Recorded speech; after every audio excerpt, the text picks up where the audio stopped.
Return to me again empty-handed, and I will bathe the starways in your blood. Welcome to This Week in Geek, May 1st, 2018. This is Alil. And it's Chris. And that's it tonight, just the two of us. But that's okay, because that's all you need. It's all you need, and we're all the people that saw Infinity War, so we're talking about that. Yes. So Scott and Rob cannot be here tonight with us. They could not.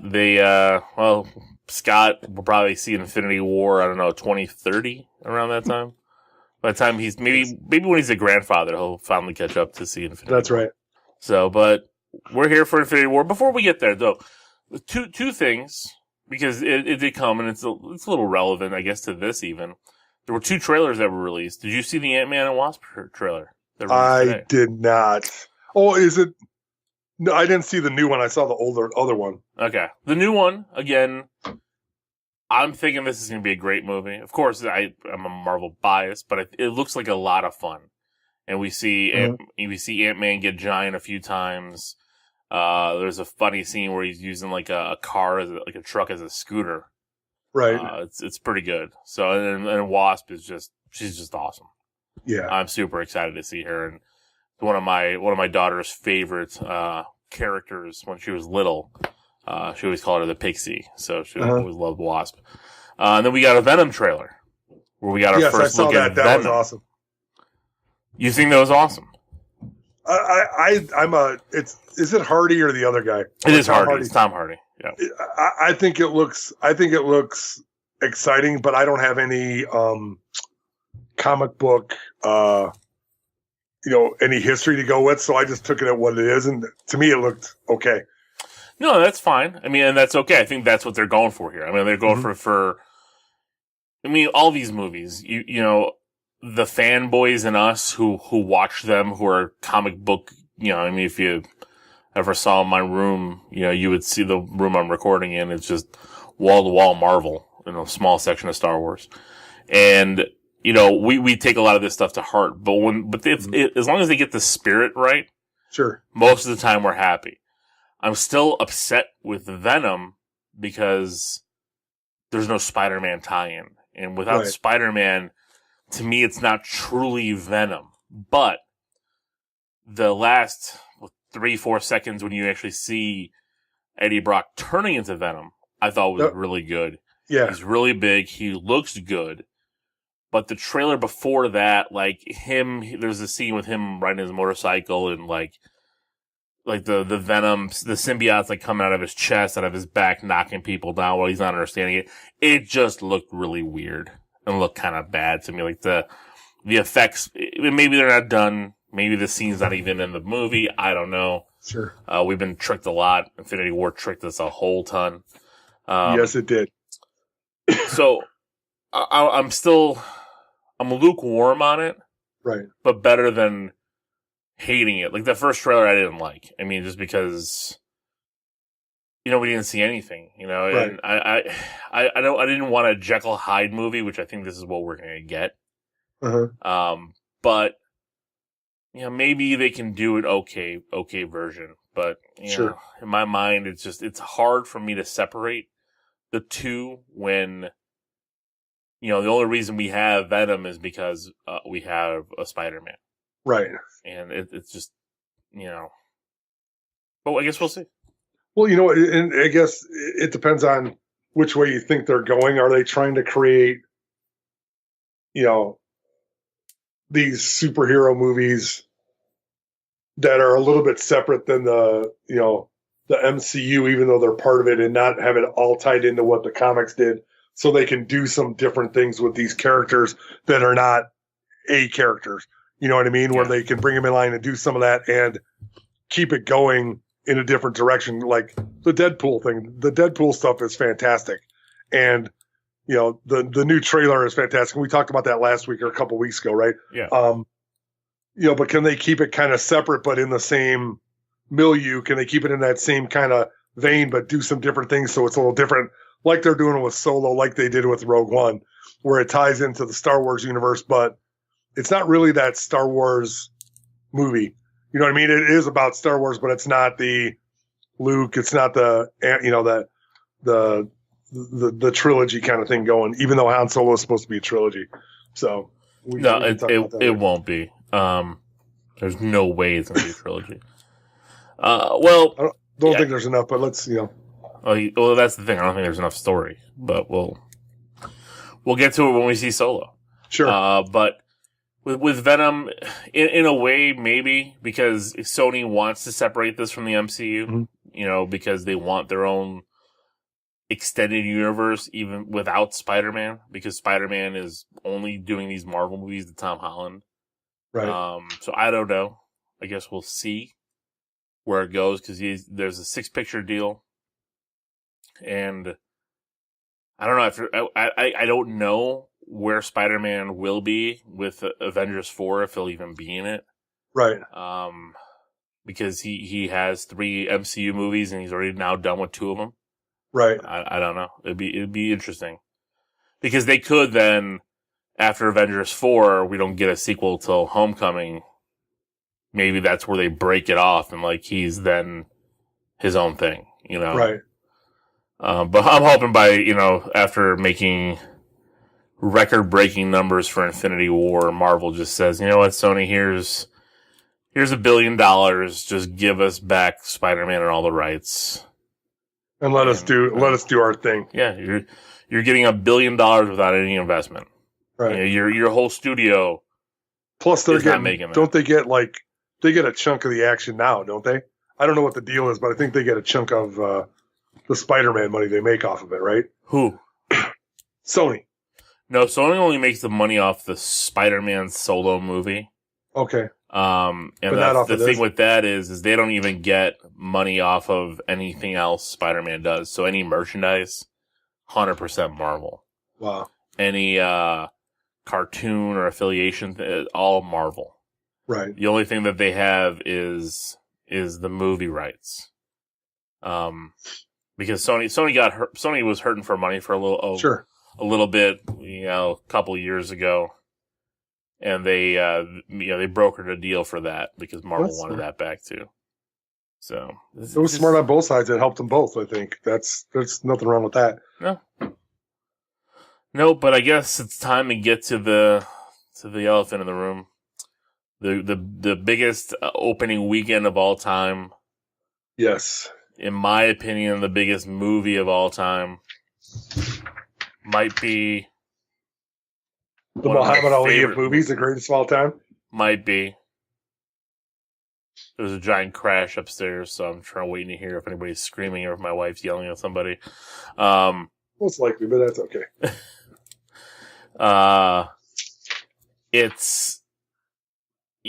For me, Infinity War might be my favorite Marvel movie the more and more I think about it. I've seen it twice. How many times have you seen it, Chris? 3. You saw it 3 times. I did, yeah. I went the third, so we saw it Thursday night, and I just didn't feel like I got everything out of it that I could, although it was amazing. So we went early in the afternoon on Friday, and then I saw it Sunday night. So nice. I wasn't able to squeeze in the third. It's hard because it's like the movie, you're exhausted leaving the theater. Oh yeah. Well, first off, it's 2.5 hours with all of 10 minutes. All but 10 minutes is action. Yeah. I think it's like 10 or 15 minutes. The rest is like, oh my God. You're just sitting there on the edge of your seat the whole time. Yeah. I'm with you. It is. I plan on seeing it probably this weekend again. I wanted to go another, taking the whole family, although we're going to spoil it. We'll talk some spoilers here. So if you have not seen Infinity War, come back and listen to us. We're giving you that warning here because some major things happen in the movie. So, all right. So now we're free to talk about it. Sounds good. And the only thing holding us back from seeing it Sunday was Gamora's death, which rocked my family. Oh my God. There were 2 deaths in this movie that were absolutely devastating. Gamora was one, and then your guy was the other one. So, actually, I'm saying 3. Who's the other one? I teared up in the very beginning when Loki died. Yeah, I did, but when I saw where they were at, I expected that. So. Yeah, but, expecting it, but the way he went out, I guess. He went out like a champ. I mean, he took one for the team like he should have the whole time, I think. I mean, he proved himself loyal and a good guy at the end, to me. No, and I agree with that, but I think it was some of the lines that he dropped, Sure. as he was walking up to Thanos, trying to fake him out. Right. And right when he looked at Thor and he said, Odin's son. Yeah. I knew he was dead because Sure. how many, for 10 years or, 2011 did it come out? Yeah. Well, 10, isn't it? We'll just say 10 years. We'll just say 10 years for the whole MCU. The whole time, every time you see Loki on the screen, that's not my father. Odin's not his father. Right. And he finally acknowledged it. He finally, took it, and it was just like, ugh. And I love Hiddleston. Yeah. Hiddleston will never. I like him as an actor. I think he does a great job. I've seen him in other things here and there. But I don't think he'll ever have a character like Loki where he just illuminates the screen whenever he's on it.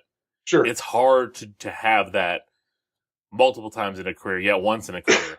Right. And he's had to play with him for so long. It's just been so wonderful to watch. Oh yeah, he's great. And and this is weird, and this is like maybe cherry picking some things. He's not the best physical actor. Like, he doesn't have at times he does, but at other times he's kind of missing that physical presence. Like, Thor is all bulked up, or all these other guys are right. But he's so good as the trickster and like his wit. He's just unbelievable. He's such a smart ass. He's so good. I mean, he really is so much better than any other character, maybe except for Tony Stark, at being that smart ass, know-it-all kind of guy. I don't know. Doctor Strange might be up there too now, especially after. Yeah, but I don't know. I know you have a problem with Cumberbatch's American accent. His accent is horrible, but he was awesome in this movie too. So I don't think it's horrible. I mean, I guess I think it's fine. He sounds to me like Doctor Strange. Well, he might, and maybe that's my just disbelief. But I mean, I love Doctor Strange. I love his role in this movie. I love, I think we'll get into the all the interactions between all the characters in a little bit. Yeah. But I mean, he was fantastic. I just, maybe his accent this time was a little bit better to me. It seemed a little bit more natural. I just don't like that because I think they don't sound natural to me. And I wonder if it's the reverse where Americans go to England and they go, what's this cracker's accent? Because they go for that very middle of the road kind of very Midwestern, very plain Jane, no twang, no anything. So. Yeah, but most of them do. I mean, do you think does some do? Evans, Downey, I mean, even when they're talking in their regular, they sound the same. I mean, Holland. Yeah. But his is good, and he has that kind of New Yorky kind of Well, I mean, that accent. was his focus because Peter Parker is very New York, Mm-hmm. But I look at like Steve Rogers and I don't get like a New York accent, but he's very, he's very Brooklyn. Right. But I mean, I get it. I mean, I never watched Sherlock or any of this stuff, so it's not like I had years of Cumberbatch watching where I was watching him and listening to him. And I could see being thrown off. I mean, it's just like when I hear Christian Bale in an interview and I'm like, who is this man? Yeah, no kidding. But see, I think he does a good American accent because he has my problem with some people who do the American accent is they make it just too generic, where Christian Bale has a very planned out way he's going to speak. And it's very believable as an American because, nobody just sounds plain Jane unless you're a news reporter. You know what I mean? Nobody has like accents or sounds like they're from Chicago or sounds like they're from New York or sounds like they're from LA or whatever. And I think that some people and it's not about a preparation thing. It's just about where their voice gets lent to, that I think they choose that kind of generic monotone kind of way. I thought he was fine in this one. I had no problems with his him being Doctor Strange, his accent this time, because I think there was a little bit more inflection. I think he had a little bit more believability, maybe. But I had no problem with Doctor Strange, the movie. I thought I really enjoyed it. So I was just getting bugged by that one thing. That's all. No, yeah. So back to death. So Loki and Heimdall, because Idris Elba, they died in the beginning, and that was it was rough. It was a hard take, and especially to open the movie that way. Right.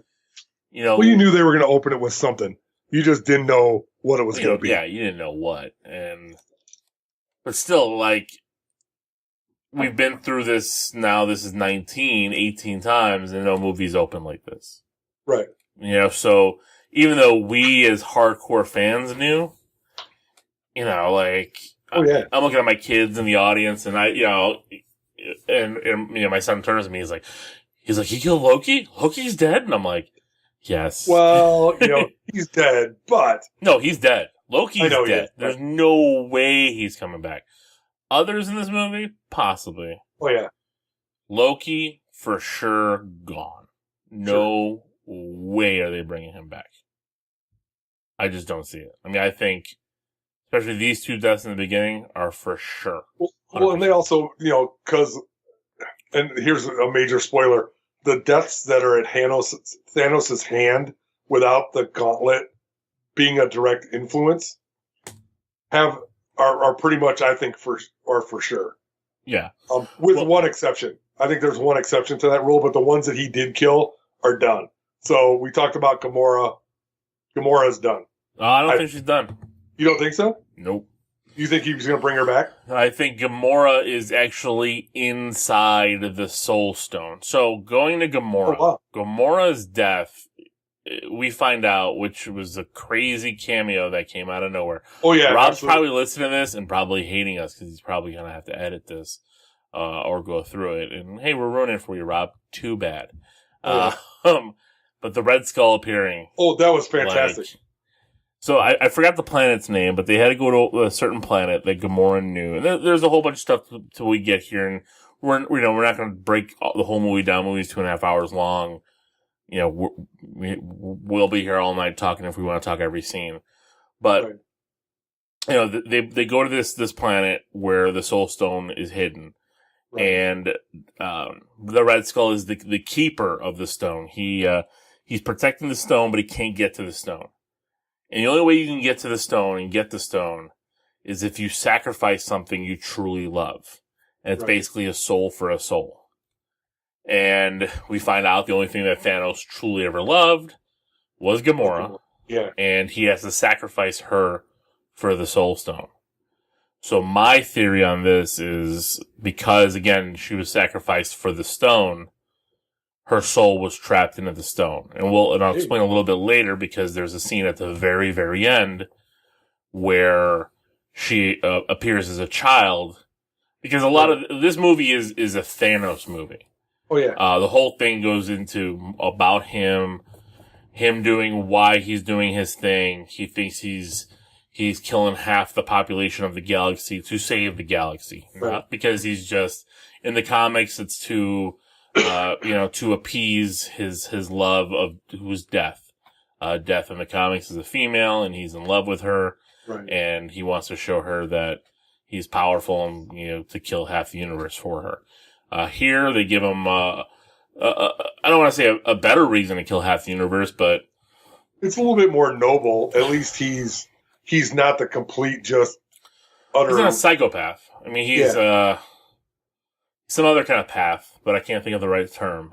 So he's a sociopath, is what he is. Possibly. Where he's doing it. I mean, he does it, but he's almost like that anti-hero thing where he's doing something bad, but he thinks it's going to be right, and he's justified and he's dedicated to the cause. Yeah. So it makes a big difference, I think, in his character and what you accept and don't accept from him throughout the movie once you find that out. For sure. I mean, it sucks, but is it any different than what the heroes do when they destroy half of New York? You know what I mean? Even though they're defending things, they're a lot more similar this way, I think, than the other way. Well, I mean, they're not purposefully destroying New York. No. I mean, it's in the battle that they're doing their best. I mean, because I think the Marvel movies, more than any others, really try to show you that they were trying to save as many lives as possible. Sure. And in this movie especially, I mean, they dropped the line, we don't give a life for a life. Right. Well, that was Cap, though. I don't know if that's everybody or that's just Cap. Well, it is Cap, but I think they all, for the most part, feel the same. That they wouldn't want to sacrifice anybody. Sure. For anything. I don't think so either. To. But I think they, like Tony is much more practical about he doesn't want to lose anybody, but I think he of all of them understands that there's that price to pay sometimes. Yeah, well, and I think Avengers 4, there'll be a lot of prices to pay.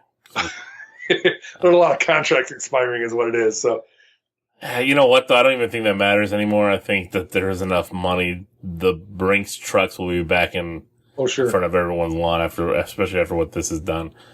Yeah, so we have Gamora dying. We have a really... that's really it for deaths until the very end. Right. So the whole movie is really Thanos trying to get the Infinity Stones. Sure. The 6 stones. He already, at the very beginning after he gets the Tesseract, he already has 2. He already went to Xandar, which was in Guardians of the Galaxy 1. That was the second one. The Tesseract was the second one. Yeah, we didn't see him get the first one because he already had it. He already had the Power Stone from Xandar. Yeah. After he destroyed it, which was off script. That was just it was a line drop by Thor, which is kind of crazy because that's Guardians of the Galaxy, the first one. They're planning to save Xandar from the stone that Ronan had. Right. And boom, they started off, what you saved, 4, 5, 6 years ago, it's dead. It's gone. So it was very interesting, to open with that. And then, there's 2 more on Earth, with Doctor Strange and with, Vision. And then there's the Soul Stone. Right. And then there's the Collector, which is what? Reality? Yeah. Then the Reality Stone, which is in nowhere, which is a real cool scene. Yeah. For any, Arrested Development fans, if you've got, real keen eyes. Tobias is in the background, and one of those is, the blue man with with the cutoff jean shorts in one of the Collector's cases. Awesome. Yeah. So he's going through this entire thing, collecting the stones. And he has his Black Order kind of doing a lot of the dirty work. What did you think about the Black Order? I think they're great, but I think I like that idea, but I thought they were too powerful. Do you know what I mean? They were, why should the magician guy be better than Doctor Strange? Yeah. They should have been a little bit more equal, but maybe not, a little bit. They could have been more powerful, but a little bit closer to what the heroes Avengers were. And I think they were in some cases, the group, because Ebony Maw was the one that was in New York, and I keep forgetting the big guy's name, but Ebony Maw was in New York, and then the other 2, Proxima Midnight and Corvus Clave went to go find Vision, and I think they were defeated pretty handily by Captain America's team. Well, they were stalemated. I don't know about handled. Well, they stabbed Corvus Clave, and if it wasn't the heroes being heroes and not going for a kill shot, they probably could have taken them out. But then it was Ebony Maw with his telepathic powers. I mean, he just took out Doctor Strange like it was nothing. Right. Which was a little shocking, but he couldn't get the stone from Strange. He had to take Strange with him. This is where we get our introduction of Spider-Man.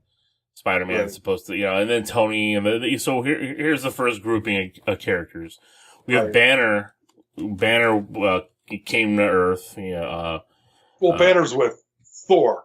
No. Well, Banner was with Thor, and then Idris Elba shot him to Earth.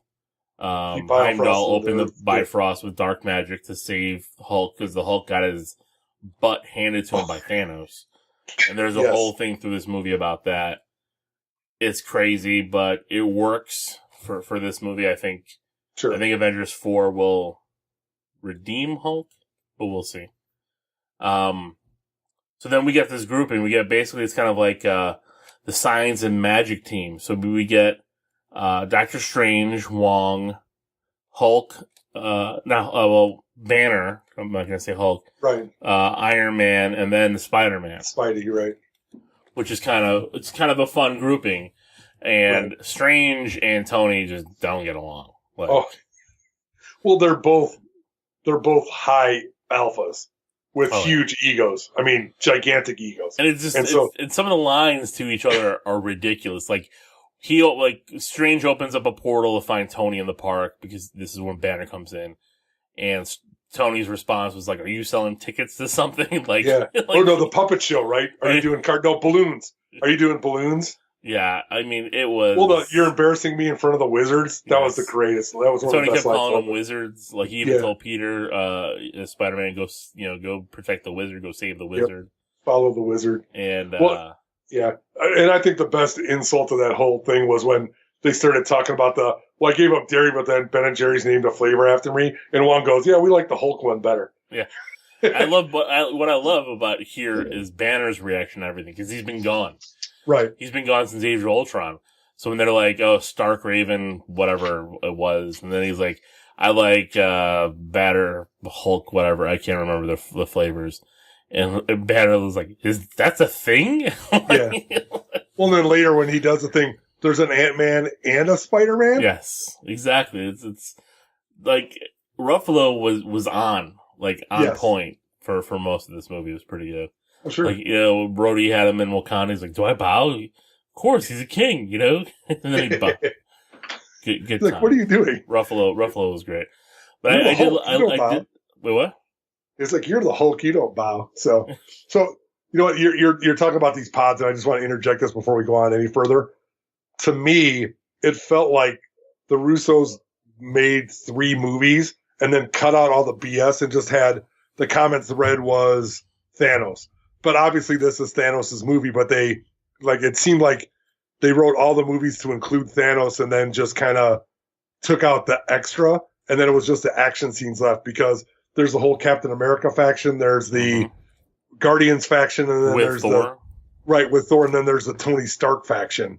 And they all kind of intertwine and they all kind of split off and get together. But that's what it seemed like to me because they were different movies, I thought. There were different parts of it, which they were all good. And then they all starred and took the good features of all of those characters in those groupings and made it awesome.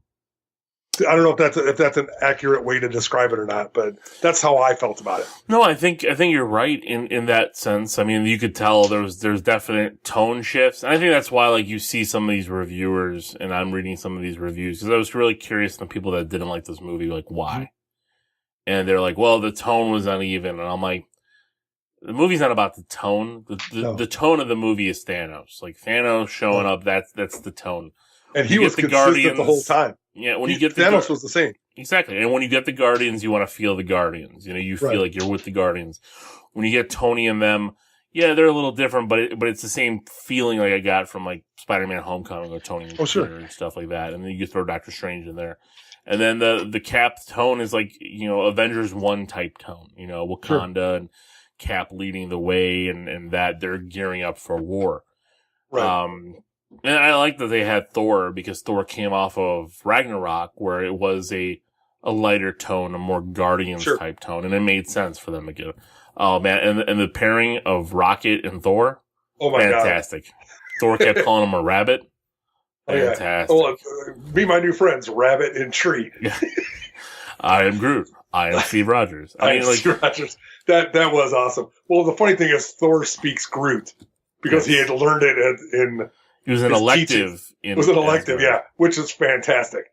But yeah, they were good. And how they, he shows up in space, flying into their ship, and they're like, how's this guy alive?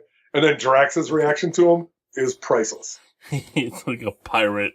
This is a pirate god or something. A pirate and an angel. A pirate angel is what he calls him, right? Yeah, a pirate and an angel had a baby. Oh man, it was good. The pairings were great. Yeah.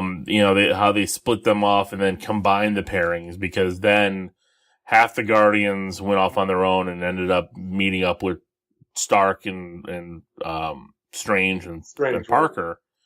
And then Rocket, Groot, and Thor ended up going to Wakanda. Wakanda, yeah. And all this stuff worked. The only thing to me that didn't work was Dinklage in his giant elf. But that was giant dwarf. To me, that was awesome. Because really? as soon as I saw, I saw him come and I saw him walk, and I'm like, something's different about him. And I saw his face. I go, this is the total FU to Marvel fans, because they got a guy he's a small person playing a giant in the movie. Yeah. Come on. The irony of that. FU. I mean, I don't think that they ever do that. I mean, I think Marvel's very good at loving their fans. Right. I think you know why it didn't work for me? It's not that it was I just think it felt too much like a Dinklage role. Like him talking, here you go with an accent. An accent to me that didn't work. The kids all looked at me because they're obsessed with pixels. Right.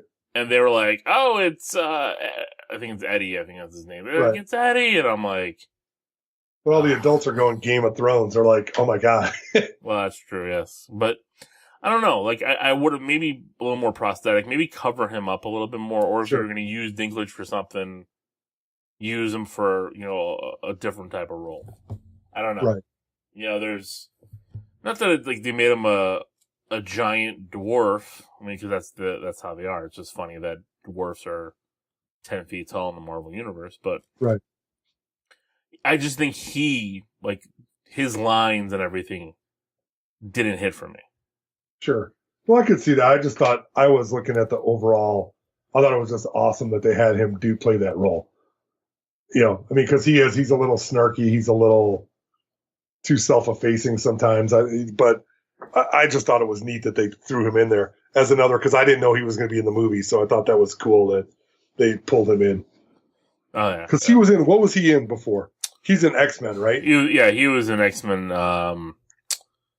Days of Future Past. Days of Future Past, there we go. Yeah. Yeah, he was playing, Trax. Right. So, that was the only thing I'd say I'd have a problem with the movie, is that part. But that's something I'm totally overlooking. I mean, it wasn't like a big deal, right? With him on that. So it was did it lead to some important things? Possibly, but it wasn't. Yeah, it wasn't key to. Well, it did though. I mean, here's some things with that. So we find out that Thanos was there and had the dwarves make him the Infinity Gauntlet. Right. And we see that they had the mold there for the gauntlet. And I think that's going to come into play for Avengers 4. Sure. Because we see that, Thanos at the end here gets the gauntlet, snaps his fingers, which was an awesome scene. Because if you know the comics, if you know the Infinity Gauntlet storyline and everything, he snaps his fingers and that's it. And they kept teasing it. He can snap his fingers and destroy half the galaxy. And that's what he did. Thor smashed him with his new axe hammer, which was awesome. Stormbreaker. It's not it's not the right name, but they gave it Stormbreaker, which is Beta Ray Bill's hammer, but that's okay.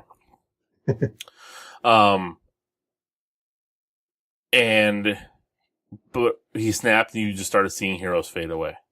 Right. And it was crazy. Yes, it was. And this is the scene you wanted to talk about, probably for me, the hardest death.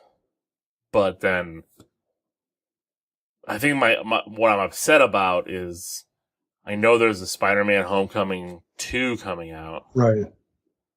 So unless they show me a teaser where it's Miles Morales as Spider-Man, Peter's coming back. So it did affect me because I was I was involved in the movie and I'm involved in this universe. But then at the end of the day, I'm like, well, it's not gonna last. Right.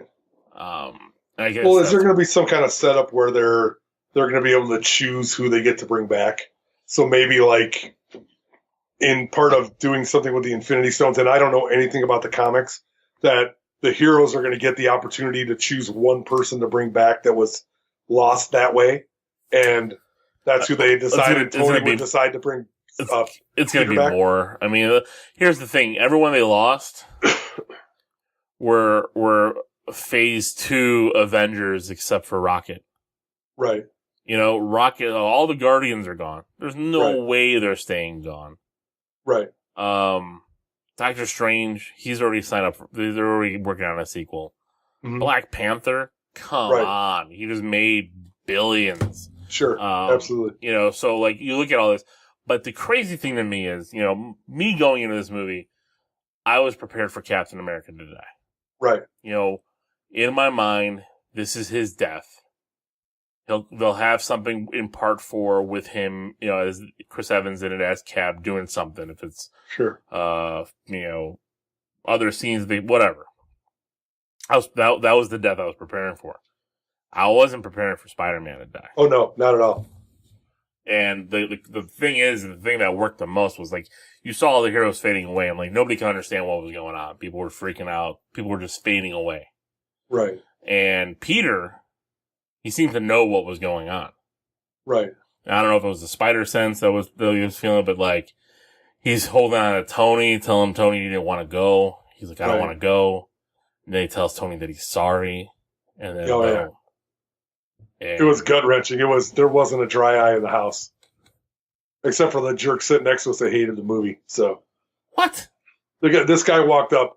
Number one, he hated the movie. He saw that happen. He goes, "This is bullshit," or says something like that. And then he gets up. He goes, "Well, that's 2.5 hours I'll never get back." And I looked at him. I go, "Are you kidding me?" Really, he did. That's how, you know, like you were talking about reactions. I was shocked by that.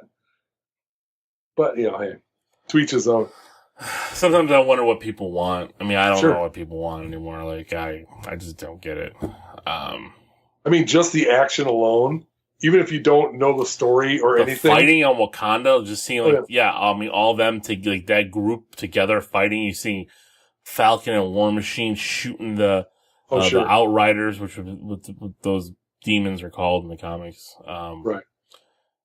You know, it's just that scene where you see everybody's running, but you see Black Panther and Captain America just running, sprinting ahead of everyone. Right. And just started taking on that full onslaught of guy. I mean, it was awesome. Just that scene alone.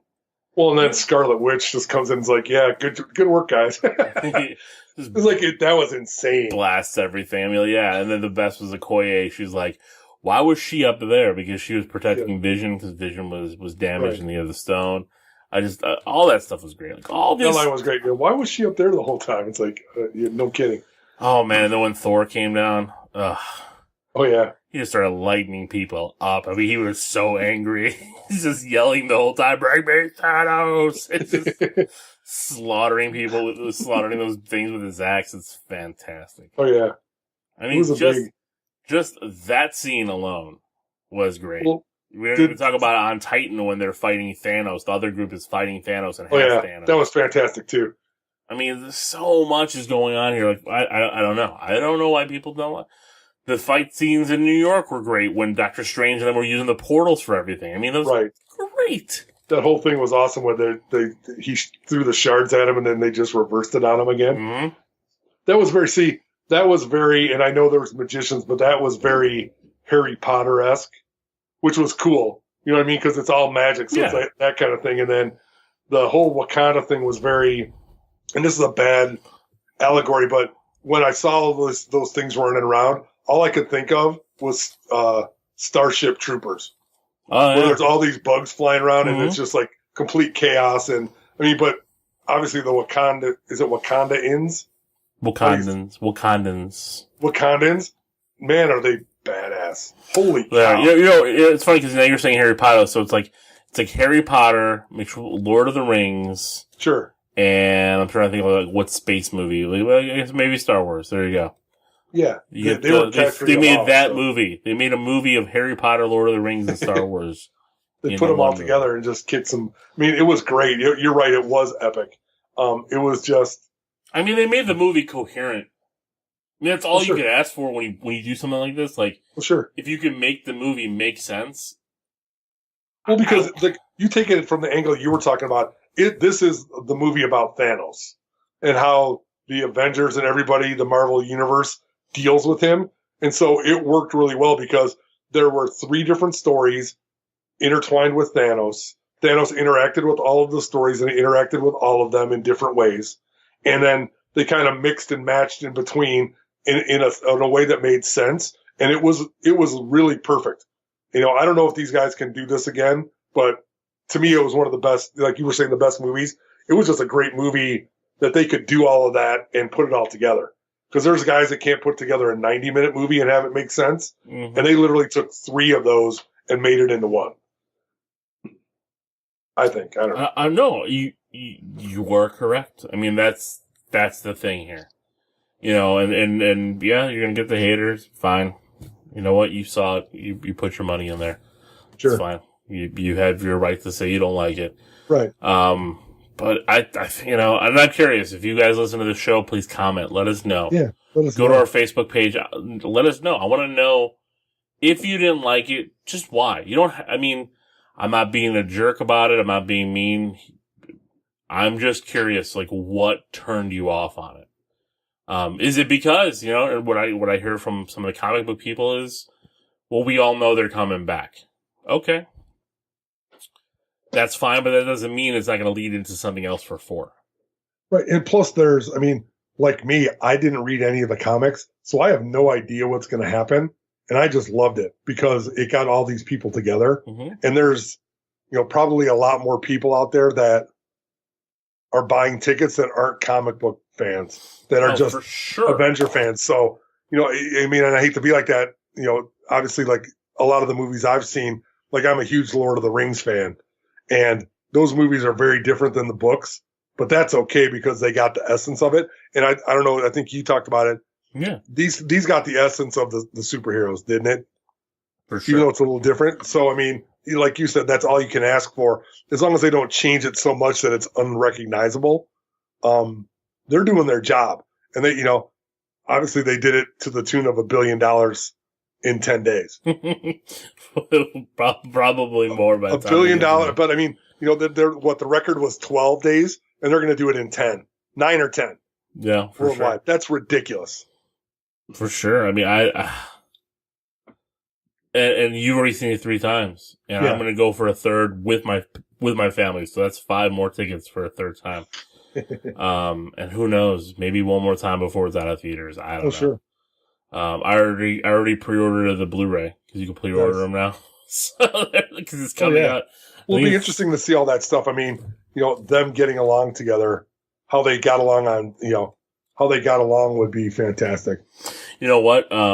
I've been so like obsessed with this movie, so I've been consuming like every appearance that this group of actors has made for their press tours and everything, and I'm loving everybody because it's just they're having so much fun with each other. They're doing some crazy stuff like the Marvel bunch. Oh, the Marvel! We've been singing that in the house for days now. My kids are obsessed with it. One guy's from World War II. That was awesome. Wakanda forever. And but like James Corden like took them all on a bus tour. It was funny because it was the Stars for Stars. And I don't watch his show, but I watched that segment. It was like a Star Tours for Stars. But he took them all into a comic book shop, and I'm watching these people's reaction. It's like Hemsworth Hemsworth wasn't there, but it was like Brolin. I think it was Hiddleston, Mackie. I think it was Bozeman, Pratt. All these guys are walking into a comic book store, and people are just like flipping out. Like, and I'm like, I would have a heart attack and die right there. I'm just telling you, I would just pass out cold. I was looking at tickets today. Ace Comic-Con in Seattle has Hiddleston, Hemsworth, and Evans. Wow. But it's a $1,400 VIP ticket. Oh my God. There's 4 of them, you said? 3 of them. Well, 3? For the 3 of them, it's a $1,400, and also they have, Elizabeth Olsen and, why am I drawing a blank on, Vision? Paul Bettany. He'll be there too, so they're gonna have all of them. He's charged a lot for a long time because he was at, where was he at? Wizard World, He was at C2E2 last year, wasn't he? And it was a lot, I think. Not this last one, but the one before. I don't remember. He's in a lot. That dude's in a ton of movies. Well, look at this summer. Like, this summer is kind of crazy because you've Brolin. Right. You've Brolin as Thanos, Brolin as Cable. Right. Then you've got Bettany as Vision, Bettany as the villain in Han Solo. Right. You got Pratt in Jurassic World and Jurassic World. I'm like, man, these guys are double dipping this summer like crazy. Oh, yeah. Well, they're banking. I mean, Chris Pratt, he's the lead in something else too, isn't he? Like, just something ridiculous. I can't remember. There's another movie that he was in, and you're just like, oh my God, this guy's just cashing it. I mean, you got to take it while you got it. I never begrudge anybody doing that. I mean, I don't begrudge Michael Caine for being in 10,000 movies or Morgan Freeman being in, 130 movies. Or Sam Jackson. Yeah. Who made a cameo here, if you saw the video. Oh, he's in Ant-Man, right? No, that's Lawrence Fishburne. Oh, yeah, Fishburne's in Ant-Man, because Fishburne plays Goliath. Right. Who was one of the personas of Ant-Man, not of Ant-Man, who took on, like, the Giant Man moniker, like Goliath. He got, he was able to grow. Right. So it'll be interesting. So I guess that's it. I mean, I know we could keep talking about this movie, but I think it's a good enough taste. If you haven't seen it, please go see it. And even if you don't know it or like it, the interaction between all these people is fantastic. I mean, Thor is just clueless and calls people the wrong name. And, like we're talking about Doctor Strange and Tony Stark just at each other's throats, thinking they're both, they're kings of their little areas, but that's it. And then the interaction between Tony and the Guardians is fantastic too, because, the whole thing where Drax is yawning, that is so awesome. He's like, yeah, after the plan part, I just tuned you out. It's like, okay. Or when Drax did the invisibility thing, oh my God, he had some of the best lines. Man, he goes, I'm perfectly still. How long have you been standing there? An hour. An hour? I've mastered invisibility. I stand perfectly still, and you cannot see me. I'm like, well, he's eating popcorn or Zagnuts or something. It's awesome. That was a really good character for him. So, I mean, but there, the whole thing. I don't know. I just, again, you see it. Let us know, like you were saying. Let us know if you didn't like it, why. Because I think there's legitimate reasons. Maybe it didn't live up to your expectations. I mean, Alil and I obviously liked it very much. So Rob will hate it because he's, he'll find something wrong with it, but that's okay. Yeah, that's fine. That's, it's Rob, so it's okay. It's Rob Southgate, so no. He'll love it. He'll fanboy it too. I'm sure he will, because this hits all the buttons, especially for us. Oh yeah, for sure. It's there. So yeah, it's good. Can't wait. What is it, 2 years for the next one? No, next year. Next year? Yep, 1 year. Have they started filming it? Oh yeah, they're already well into filming. Because they've started filming a lot of it back to back. Oh, okay. So Peter Jackson, that's good. Yeah, that'll be out in May. But before that, we get Ant-Man this summer, which they name dropped Ant-Man here. My prediction is Ant-Man will be happening right before this happens. Sure. Because it wouldn't make any sense to have it happen during this part. Right. And then we get Captain Marvel in March of 2019. And we see at the end here, the teaser trailer, that Sam Jackson sends out a page right to Captain Marvel. Yes. And her movie will be a prequel. It'll be based in the 1990s. Right. Sam Jackson will have both eyes, and we'll get to see how he lost those eyes. Right. And we got the obligatory motherfucker at the end, which was great. Mother and then fade away. Yes, but we could fill in the blanks with Sam Jackson, so that was awesome. So yeah, because there's 3 obvious people missing. Well, actually 4, because Hawkeye, they said, kind of retired and hid after Civil War with his family. Ant-Man and Wasp are missing, and they just say they say they're not there. And then Valkyrie, who was teased by somebody or Kevin Feige or the director, that she survives, but where is she? Well, remember, they said that he only killed half of the Asgardians. Right. because you got that distress call in the the opening line of the movie is a distress call, Right. saying that half of them are dead and a ship has gone away. You know whose voice that was doing the distress call? No. Kenneth Branagh, Really? the director of the first Thor, and of course yeah. much more stuff. But yeah, it was kind of cool, a little nod to Branagh there. Sure. And yeah, so the thinking is, maybe her and Korg got the others to safety, like Thor had them take them to safety. Oh, sure. Which would make sense,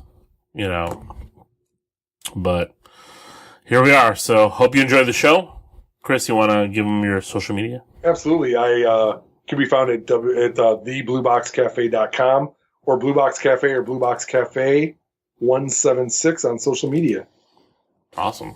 And you can follow me at the League of Geeks on Twitter at LOGEEKZ, or my other show, the League of Geeks, on Facebook, and League of Geeks Alil Instagram, and all that good stuff. So, and if you do want to hear an in-depth 2+ hour review of this movie, you can go to leagueofgeeks.com. So yeah, you know what? I purposely didn't listen to it because I didn't want to.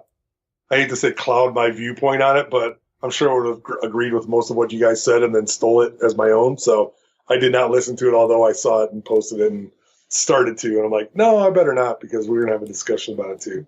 So, well, and now you can. Now you can sit now back and be like, I agree with everything Alil said. Well, I was a bit choked up watching. watching I was a bit choked up reviewing the movie. It was emotional for me, being a big Marvel geek that I am. It just, like you said, it hit me in all the right feels. Oh yeah, I bet it would. It's good. So, all right. Well, thanks for listening. Enough said. Enough said.